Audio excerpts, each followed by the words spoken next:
Murugan, Jayakumar, Robert Paes ஆகிய 3 தமிழர்களையும் இலங்கைக்கு அனுப்ப தயார் என்று தமிழ்நாடு அரசு தெரிவித்திருக்கிறது. விவரங்களை வழங்குவதற்காக இணைகிறார் சிறப்பு செய்தியாளர் ரமேஷ். ரமேஷ், கூடுதல் தகவல். ஏற்கனவே சென்னை உயர்நீதிமன்றத்தில் நோய்வாய்ப்பட்டுள்ள தனது தாயை கவனிப்பதற்காக தன்னை இலங்கைக்கு அனுப்பி வைக்க உத்தரவிட வேண்டும் தான் சாந்தன் உயர்நீதிமன்றத்தில் மனு தாக்கல் செய்திருந்தார்.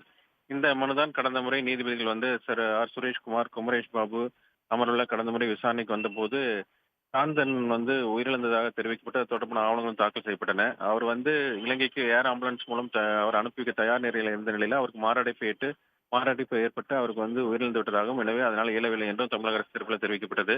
இதையடுத்து அந்த வழக்கை விசாரித்த நீதிபதிகள் சாந்தனுடைய உடலை விரைவாக இலங்கைக்கு அனுப்புவதற்கான பணிகளை மேற்கொண்டு அதற்கான உதவிகளை செய்யுமாறும், இது தொடர்பாக IAS ஐப்பதி அதிகாரிகளை நோடல் ஆபீசர்களாக நியமித்து அதை கண்காணிக்க வேண்டும் என்று உத்தரவிட்டிருந்தனர்.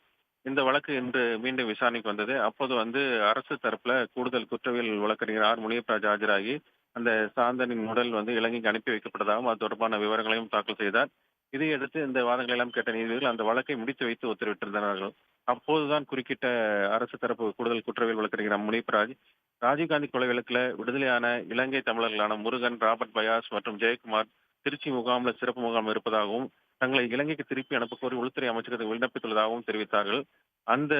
அதை அவர்கள் தமிழக அரசு தயாராக உள்ள நிலையில அந்த கோரிக்கையை நிலுவில் உள்ள நிலையில மூவரையும் இலங்கைக்கு அனுப்புவதற்கான நடவடிக்கை விரைவாக மேற்கொள்வதற்கு மத்திய அரசுக்கு உத்தரவிட வேண்டும் என்று அதிரடியான ஒரு கோரிக்கையை அவர் முன்வைத்தார்.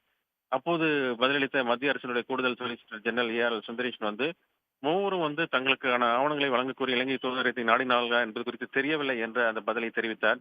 இதனையடுத்து 3 பேர் தொடர்பான இந்த வழக்குல அந்த 3 பேர் தொடர்பான எந்த உத்தரவும் பிறப்பிக்க முடியாது என்றும், ஆனால் அதே வேளையில அவர்கள் தனித்தனியாக மனு தாக்கல் செய்தால் அது குறித்து பரிசீலிக்கப்படும் என்றும் நீதிபதிகள் தெரிவித்திருக்கிறார்கள்.